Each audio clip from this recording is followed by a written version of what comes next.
Welcome to Dad Bods and Touchdowns. Hey, thank you for watching another episode of Dad Bods and Touchdowns. Quick reminder, if you like what you're hearing, please like the video, subscribe to the channel, help support us grow, as we appreciate it deeply. Today, we'll talk about some proposed NFL stuff that's been out there. Not a lot going on actually right now in NFL. Then we'll touch base on some UFC fights that happened this past Saturday, and then Real American Freestyle 7 happened. That'll be our topics for today's episode. All right, Eric, how's it going? Good. How are you? Good. The NFL, this time of the year, they always bring out different rule changes that they look at. One of them was the kickoff rule, both onside and the kickoffs themselves. Probably the biggest note to me would be the onside kick. They want to make sure that they can do an onside kick at any time as long as they declare for it. What's your thoughts on that? I mean, your rate of success on that is not very high. We have seen it. Obviously, we've seen it happen with the Bears against the Packers this past season. But unless they get pretty tricky with it, is there a reason to do it before the fourth quarter? I mean, not really. I mean, unless you want to do like a playoff thing where you do it on the second half kickoff, where you're going to surprise them, but that takes it away now. So yeah, there's really no point to do it unless it's the fourth quarter. I agree with you 100%. I mean, that's a big gamble. If you're going to turn around, I mean, I guess I could see if you're getting stomped in that first half and you're coming out in the second half and you want to try to set the pace a little bit different, but that could also have a reverse effect. It can put you in a really bad spot as a team going into that second half if you were to try an onside and fail at it. I'm kind of confused by it, I guess, just for that. I mean, maybe it's just to make coaches feel like they have more control over the game. I don't know. Yeah, it's something. I mean, it's like trying to figure out what a catch is in the NFL. They just got to make it harder than it really is, I mean, right.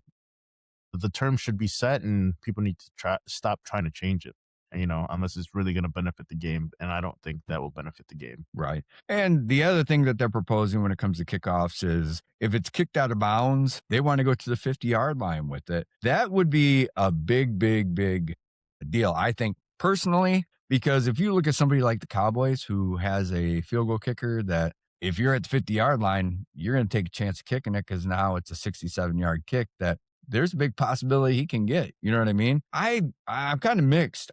I kind of went both ways with this. I like the rule change if they were to be able to push it through, only because it's going to stop people from avoiding the return by kicking it out of bounds. Even if you can rely on your defense, that other team's got a field goal kicker like Dallas has, you're not putting yourself in a very good position. I mean, but on the other hand, I'm like, are they just trying to give points away at this point in time? I mean, what's your feeling? Sway me one way or another. I'm thinking I like it in the way of the fact that it holds kickers and special teams accountable. You got to make them return that ball or I guess more or less have them play the return, play field position. And it makes the game more exciting, I think. I know it's never going to be the Devin Hester show anymore, but it definitely made football exciting at that time with good and great returns, because I think it's fun to see a good return. Right. Absolutely. All right. One of the things proposed because of the possibility of replacement officials for the NFL has been a clear and obvious miss in the event of a call on the field that an expedient play call change could be made. I agree with this. I like this as long as it doesn't slow the game down. If it's an expedited review like they have done in the 2025 season, I think it's a great thing whether you have replacement officials or not. What's your thoughts? Yeah, I agree. If you can make it work for everybody, I know that's hard to do, but make it where the game still flows and it doesn't interrupt, when something big happens and the officials have to take their time to look it over, it kind of changes the flow of the game, and that can really affect the game, So if they can figure out some way to do it, like you said, where it doesn't affect the game. Yeah, I agree. All right. And then the other thing they want to use it for, and I like this actually a lot.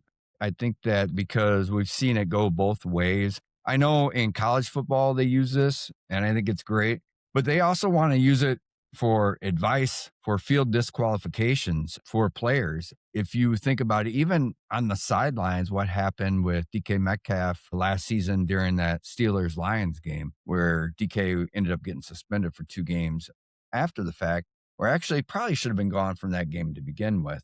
I think this works out well too, where maybe somebody was punched in the face and they reacted, not that it's okay, but then both players are now disqualified from that versus just the one. Is that a bad way to look at it, you think? No, I think that, like I said, we should just have somewhere where both teams will not be affected as far as gameplay.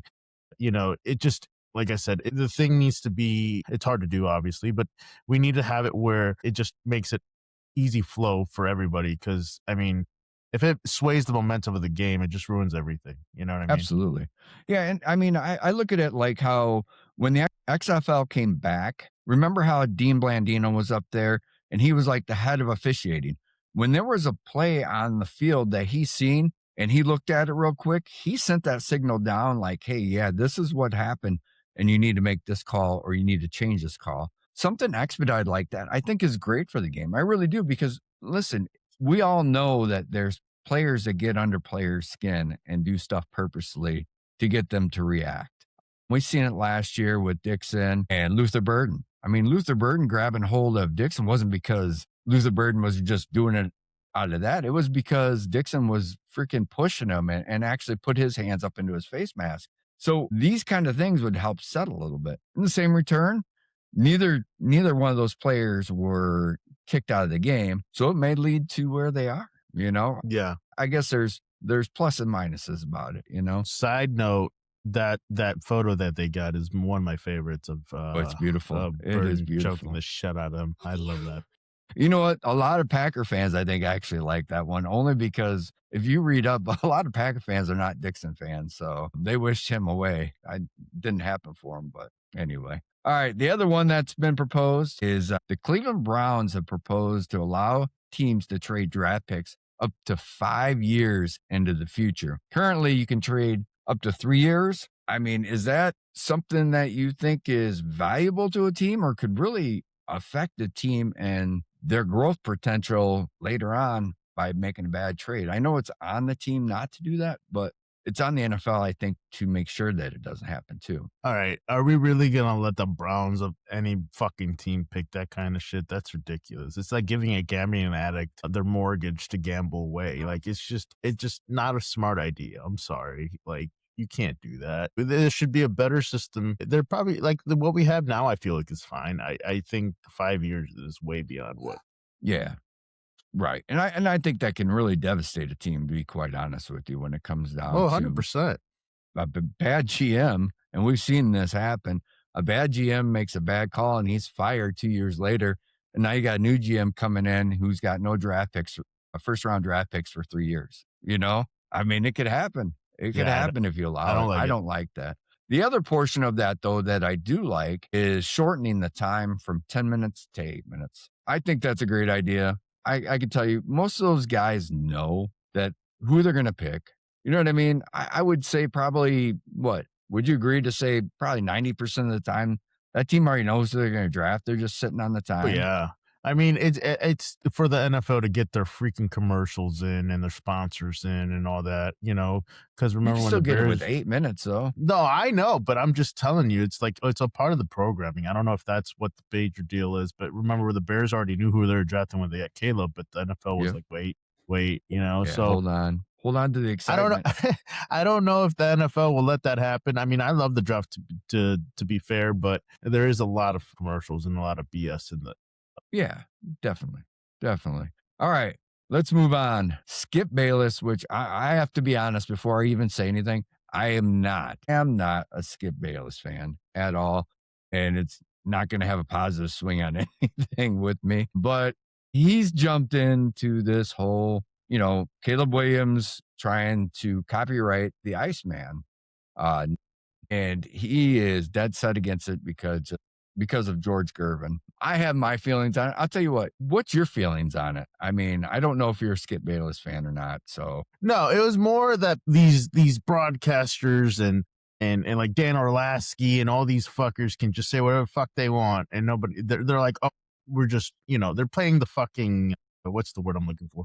They're playing the crowd. They want to get attention. I get it. They want to get attention, but no, it's stupid. There's plenty of Iceman. There's Chuck Liddell, George Garvin. I mean, there's plenty of different generations of players. This is in the NFL. This is what he was named, and it's his right to copyright it. Who cares? Well, and this is the thing. I mean, I read up a little bit on this, and Garvin obviously earned that name in 1973, the year I was born. He thought that Iceman and Iceman 44 were already trademarked, and they weren't. So he filed for that trademark 4 days after the fact of Caleb Williams. It's too late, buddy. It's too late. To be honest with you, I think that the logo that Caleb is going for is his. You can't take that away from him. The Iceman portion of trademarking the name, I think that you could give it to both of them and they could utilize that name any way they want. Listen, you brought it up and I was going to bring it up.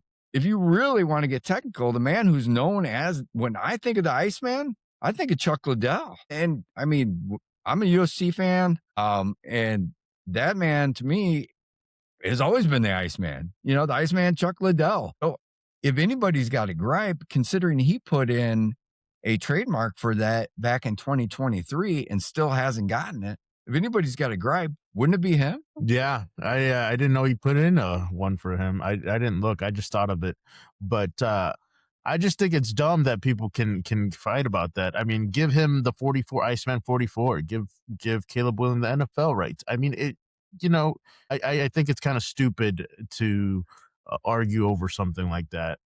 When everybody else can, just give it to everybody. Who gives a fuck? I mean, yeah, no, and I agree. Those three guys should have it. I mean, like I said, Chuck Liddell more than anybody, because when you put your trademark in 3 years ago and you still haven't gotten approved for it, I would put you first in line for it. And that's nothing to hold against Caleb Williams. No, or for the image George and all Garvin. that he'll get, like you said, and they'll figure out something. I mean, I get it. He just wants to make money off of that, and that's cool. That's his prerogative. But maybe you just don't give it to him or anybody, but you give him the logo and stuff. I mean, Give them the logos, yeah. Yeah. I mean, because I think of Chuck Liddell. When I think of the Iceman, I think of those blue shorts with the freaking blue shorts and him going like this with his big ass beer gut. Yeah, you know what I mean?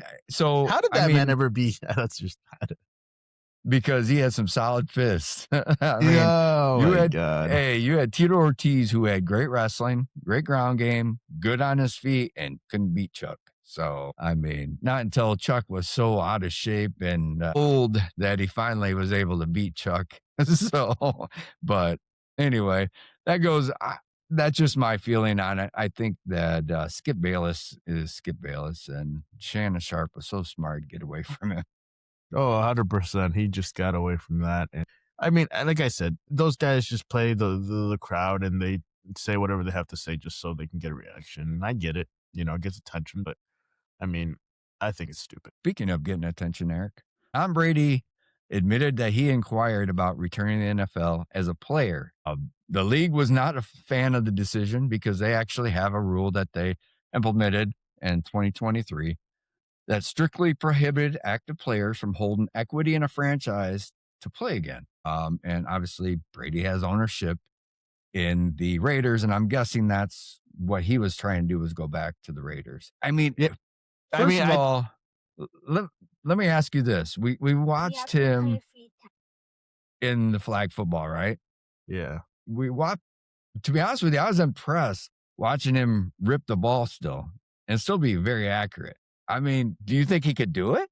I think so. I mean, he'd probably be better than half the NFL quarterbacks now. I mean, and I think he likes where the Raiders are, what they're improving. They have a better offensive line and getting more weapons. I think, if they draft a quarterback in the first round, they could sit behind Tom Brady and learn from him. But then again, I see where the NFL's coming. I get it. I can see both sides. Yeah. I mean, because you could see a lot of salary cap issues coming that way if he were to be a player owner. I mean, you would have a lot of teams trying to find 5-year ownership deals with quarterbacks and stuff like that, so they could forego them paying so much money towards their salary that they could actually give them ownership for a certain amount of time and that kind of money. And you're really looking it's at a going to lot come of gray down to area that in the through that. future.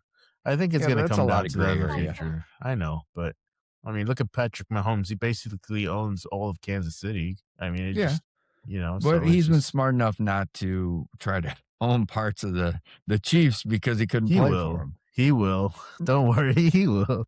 And then maybe there's a backdoor agreement with that. You never know. I mean, I will say this when him exploring these opportunities, he did say he was very happily retired and he's very happily making a lot of money with Fox and commentating. To be quite honest with you, I think he's doing a good job. I mean, I enjoy listening to him. I'm also one of the few that enjoy Tony Romo. So a I lot of used to people don't. like Tony Romo. Now he just says obvious shit. It's like, what happened to the old Tony Romo? Yeah, but I mean, his insight on the game is still very good.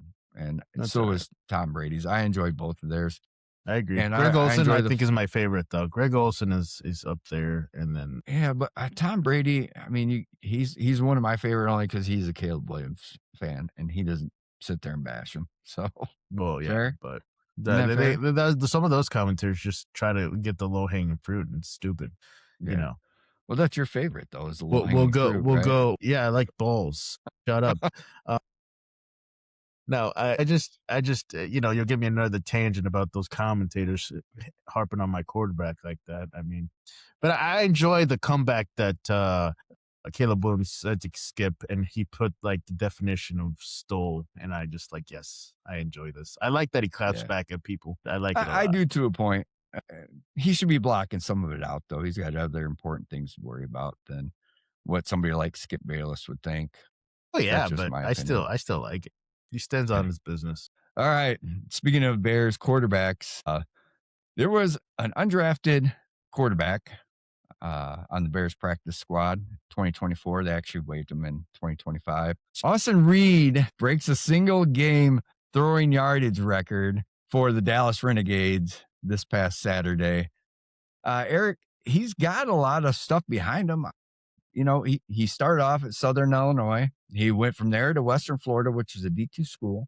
He did take them to the national championship game when he was there. And then he obviously went on to Western Kentucky. I mean, the guy must have some kind of talent. I mean, he did have, for the one preseason game that he played for the Bears, 117 passer rating. So that's success, even if it is a preseason game. Pretty big for Austin Reed. I think so. I think he had a lot of promise. I was a little disappointed that we let him go. I understand why, but hopefully that paves way. Maybe we can get him back, and if we can trade, our backup, if that ever happens, and then if not, we still got he'll definitely get picked up by somebody for this offseason. Yeah, I mean he did throw for 376 yards. To me, he should be able to do that in an NFL game.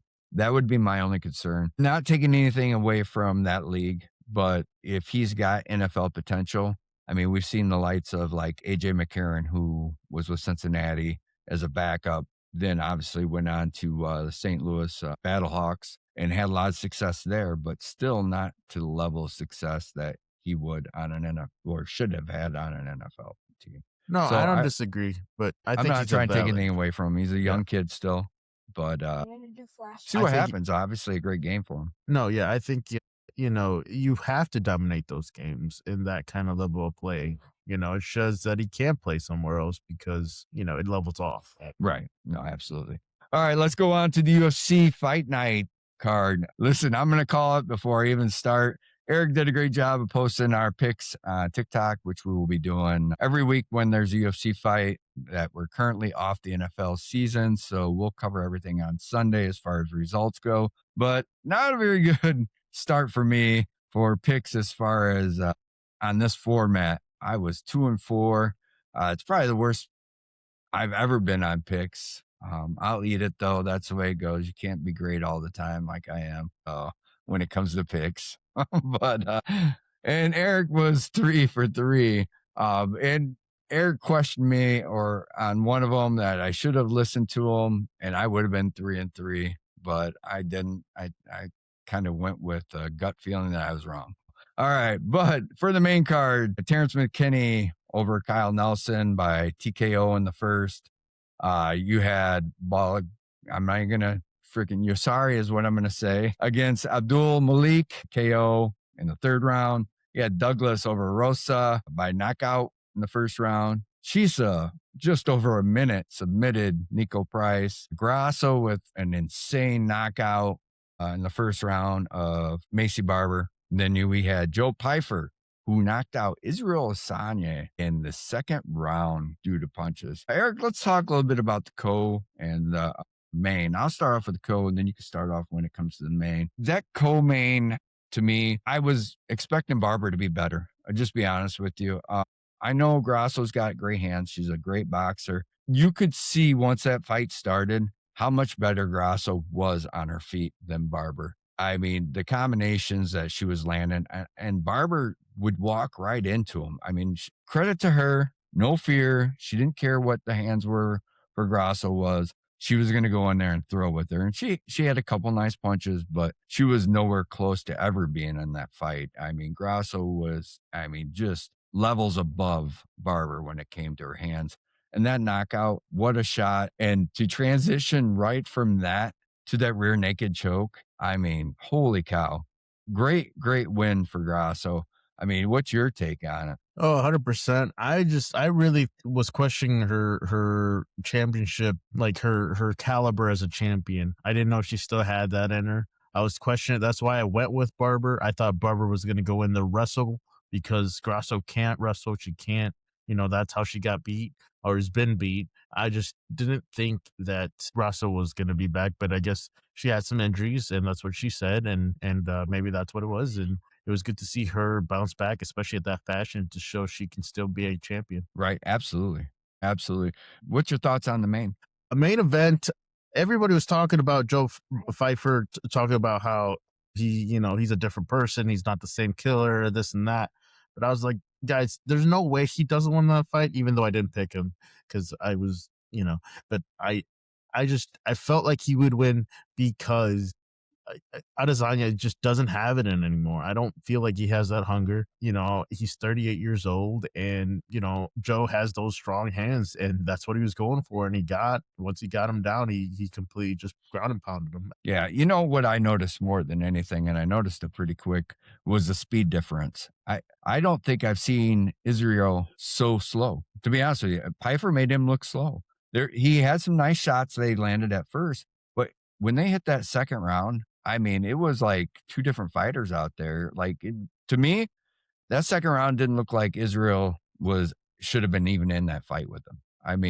Pfeiffer's freaking hands were a lot faster and a lot more solid, and you could see the power behind his punches in that second round. I was impressed with the takedown and how easy it was for him to not just take control and get full mount, but then when Israel rolled over, how quick he was just to flatten him and keep throwing punches rather than go for a submission. Great fight, great victory for Joe Pfeiffer. Is this it for Israel, or you think he fights again? If I was him, I would call it quits. He doesn't have it in him anymore, I don't think, unless he just wants to collect paychecks.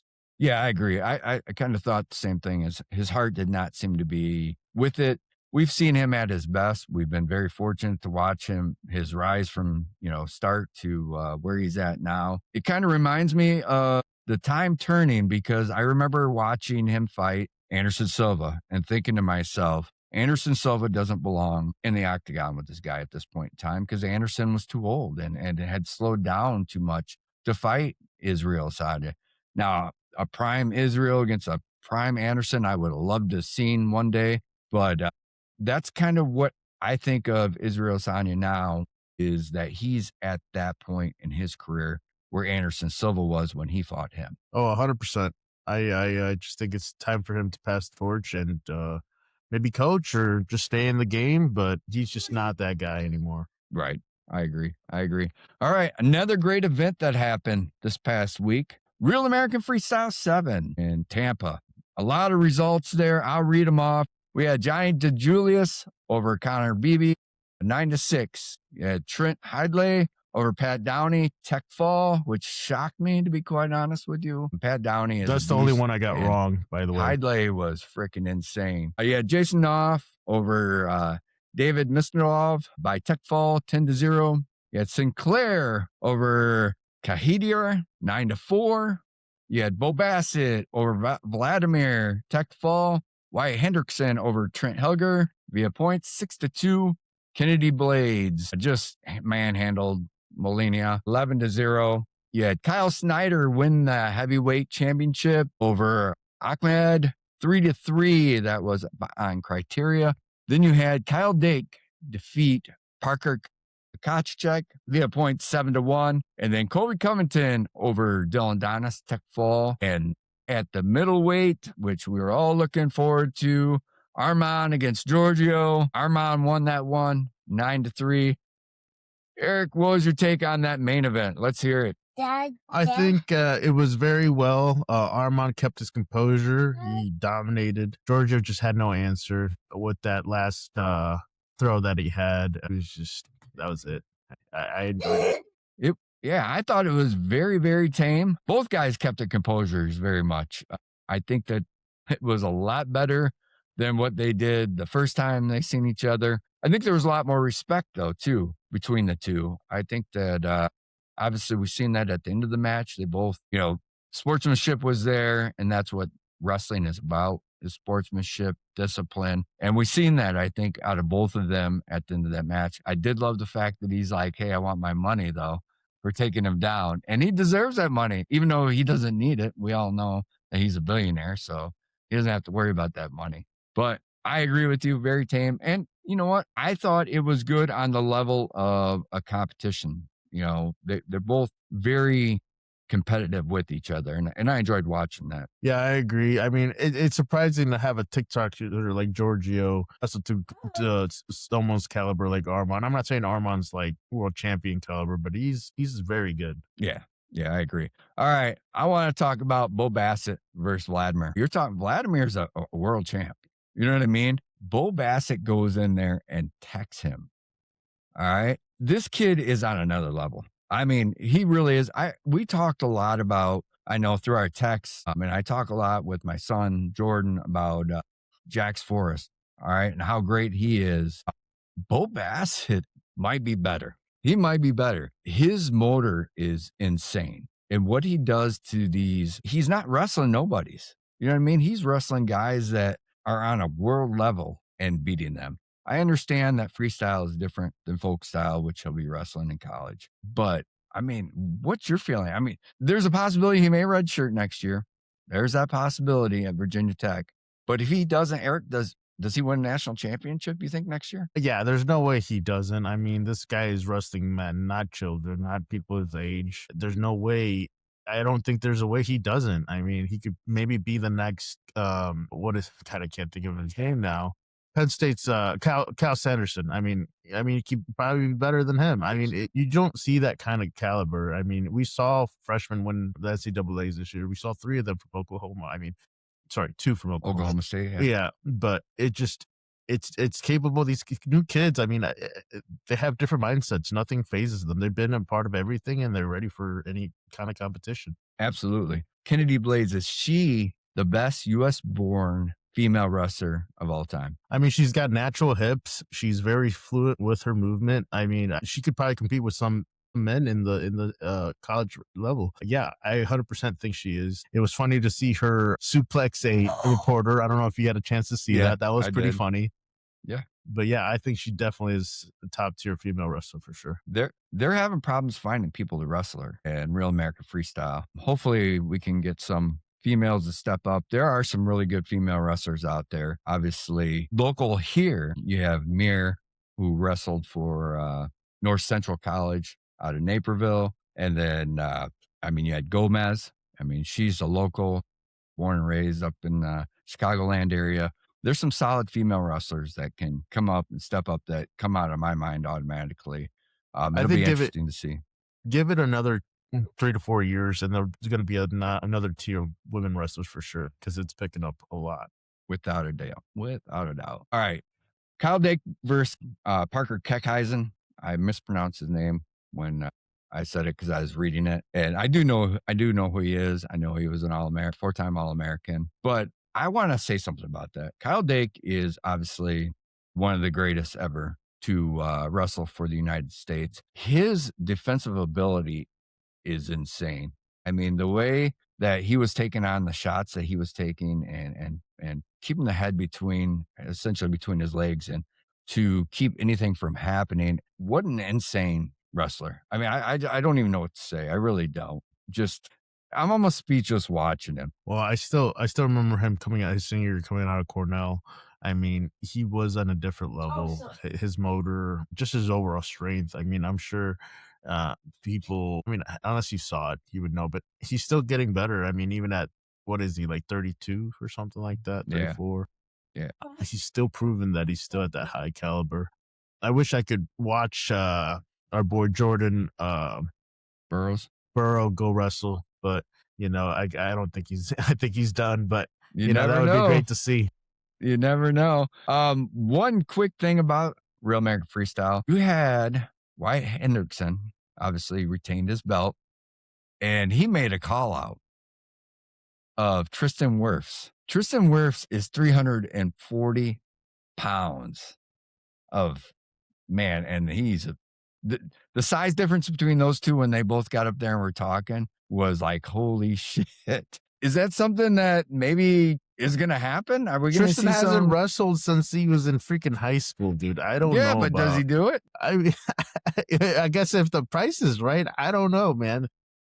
You want a 340-pound guy? I don't know if his contract allows him, because he's getting paid a lot of money in the NFL. I mean, yeah, I don't know if his body can handle that kind of, being at that weight. I mean, I know he's a great athlete, but I mean, you got a better chance with Linderbaum. He beat Wirf in the Iowa for the state championship when they're in high school. So very true. It's just, I don't know. I would love to see that. I would love to see, high level athletes compete in wrestling, but it'd probably be like the flag football athletes beating, the NFL players. It's just a different sport. You know what I mean? Yeah, no, absolutely.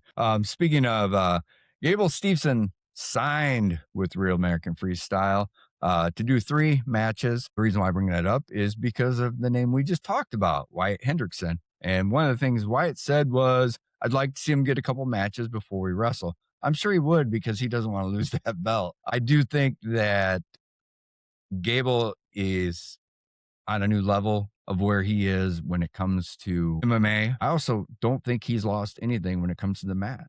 So no, he would want to get his get back. He's not going from WWE to wrestling. He's going from one discipline to another. So I think that Wyatt would be shocked that he would probably struggle a little more than he had in the past to win his national championship. That's not taking anything away from Wyatt Hendrickson. He did a great job. He wrestled a great match when he won that. I'm just saying he's getting a different Gable Steveson. Just my opinion. Yep. Get his get back. He's like you said, different caliber. That's definitely going to be in the future of of Real American Wrestling there. It's gonna be great. It's a good matchup for sure. Yeah, definitely. I want to bring up something that happened this past weekend at Real American Freestyle, and I'll be honest, I didn't even know until I started watching it. Shane Sparks is doing the commentating for Real American Freestyle now. And for those of you who do not watch college wrestling, Shane Sparks is probably, to me, one of the best top-notch commentators of the sport of collegiate wrestling. His knowledge, his enthusiasm, his excitement, to listen to him is one of the best things you can do while watching any kind of wrestling. To me, when you're talking about freestyle or collegiate wrestling, I was super excited. Between him, Chael Sonnen, and Juliana Pena is really knowledgeable and great to listen to. Those 3, to me, you have the best commentating that you could possibly have for the sport of wrestling. It doesn't get any better to me. It really doesn't. But I really love Shane Sparks, Juliana Pena, and Chael Sonnen doing the commentating. It's fucking great. Yeah, I agree. I enjoy that all. I thought they were to introduce, like I said, Jordan Burroughs or Anthony Rebels. I still got to watch that movie. Have you seen that movie? No, I have not. Movie. It looks good. We should watch it. Anyways, next one we got in what is it? April 18th. They got Darwish-Willie versus Cejudo. That's gonna be good, right? MPA. That's in Pittsburgh. Yeah, I can't believe that Raya favors wrestling again. That's crazy. He looked terrible. He had wrestled. I picked Dylan Donis to win that one. And you know what I didn't stop to think about, and I really should have, is Covington wrestled at Iowa Central. Yeah. he wrestled the same time John Jones wrestled at Iowa Central. I mean, there's been a lot of great wrestlers that have come out of Iowa Central. Pat Downey wrestled at Iowa Central. Cain Velasquez, I mean, came out of Iowa Central. I mean, before he went to Arizona. There's a lot of good names that have gone through that channel. And, I just thought Donis, with his grappling ability, would really give him some trouble. But I didn't stop to think about all of his grappling ability comes from jujitsu, and you're comfortable on your back in jujitsu, where in wrestling, if you're comfortable on your back, you're losing, So I should have thought that one through a little better, but that's all right. I'll take that. I like to see Colby win that one. It was fun to watch. I'm not a Adonis fan. Neither am I. I don't know. I have bad words about him, but no, yeah, it was good to see him actually wrestle out there, have fun. I mean, I like the fact that wrestling brings out the competitiveness in people, but also brings back, like, I'm sure it brings back like their childhood. You know what I mean? Yeah. Yeah, absolutely. Absolutely. All right, Eric, let's close this thing up. What do you got for final thoughts? We got a few more weeks for the draft. What, 3 more weeks? Yep. And we're maybe going to pick out a few players next week, Chad, maybe, or something like that. Figure out what we got to do for that. We appreciate everybody watching. We got to keep pushing, and hopefully we'll do better next week with our picks. We'll see. It's got to get better. It can't get any worse for me. Well, I guess get 2 picks worse for me. God, that would not be good. We are in the off season of football. Obviously, we're very football heavy. Dad bods and touchdowns, hence that. We will be covering a lot of Real American Freestyle, UFC fights, and the draft, like Eric said, is coming up, and we will put our names out there, and we'll see how well we do this year. Last year we did pretty well, and the year before we did pretty well when it came to the draft picks. So we'll see how it ends for us. Without anything else to say, be kind to each other. We're out. Peace.